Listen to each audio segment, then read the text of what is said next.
Just before the federal election on Saturday the 21st of May, good to catch up again with Sophie Baldwin, independent candidate for Mallee. How are you going, Sophie? I'm good, thanks, Ricky. Thanks for having me. Not a problem. Look, always happy to talk about the River Murray. It's a passion of my own, and I know it's a passion of yours. You're saying, though, that the Murray-Darling Basin Plan is broken. Why? Oh, look, Ricky, it's broken on a lot of levels, environmentally, from an agricultural perspective as well. Look, I just think it's time that people actually stood up and said, hey, you know, this isn't reaching its key goals. Now, you've mentioned before you've been involved in water politics for a while. Just give us a bit of background of what you've had to say or do with the Murray in the past. Okay, so in my previous life, it seems like now, I was the executive officer for Southern Riverina Irrigators. So they're a group of 1,800 generational farming families, and they produce about $6 billion in agricultural product. And we couldn't get the water minister to respond to a letter. Over the last couple of years, probably the last 20 years, their irrigation allocation reliability is reduced from about 84% to 48%. And obviously we have concerns about that. They were paying for water every year that they weren't receiving. And so we were concerned about floodplain harvesting in the north, which was actually stopping the Darling River from flowing. And when there was no water down the Darling, the Darling wasn't contributing to the 1,850 gigalitres of water that has to go to South Australia annually. So all that water was coming from the Victorian storages, and that was obviously impacting on allocations both in Victoria and New South Wales. All right, so we're talking, among many other things, about water security for farmers, but of course you say the environmental side of it's broken as well. We could talk for ages about that, but what are you saying needs to change about the Basin Plan? What needs to be done about it? If you're elected and maybe you're in a hung parliament, what would you be saying to the next Prime Minister regarding what needs to be changed with the Basin Plan?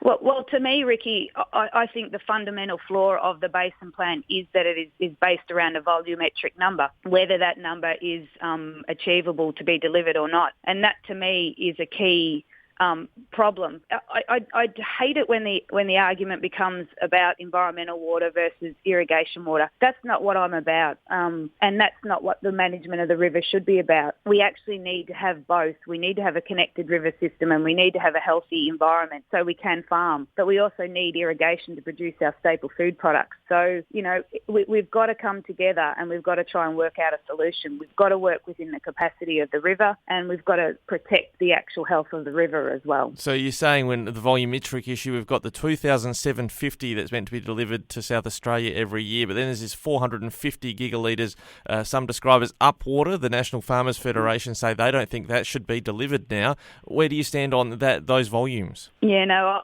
it actually can't be delivered, Ricky. You look at the volumes that are travelling down the river now and up sort of around my area, particularly around Kundarook and places like that. They've lost 7 metres of the river bank over the last decade. So, you know, the Barmah Choke has lost 25% of its capacity in the last 10 years. These huge volumes of water that, you know, are continually sent downstream, and not just for environmental water. There is the issue of the unregulated plantings of permanent almond plantations downstream that are also creating a bit of an issue as well. That doesn't mean to say that I'm against permanent plantings at all, but I do think it needs to be far better regulated because, you know, the river does only have a certain capacity for delivery.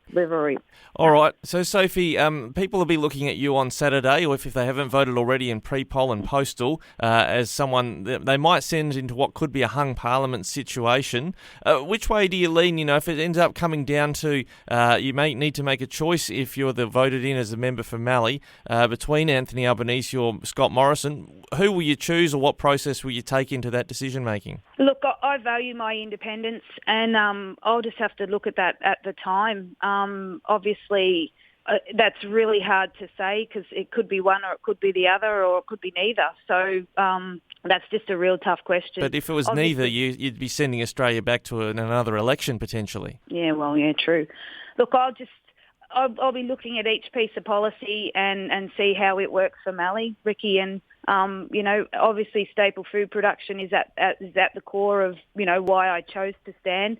That's something that I hold very deer, and that'll be something that will be, how I will look now. Moving forward. Because there's been a lot of commentary about independence and so-called teal independence, the ones that are very, hot under the collar about climate change, I need to ask you, just where do you see things in terms of climate change in Australia and what we need to be doing about it? Look, Ricky, that's a tough one. Obviously, I think we can always do things better, and we always should be looking at green technologies and things that we can do to improve what we do now.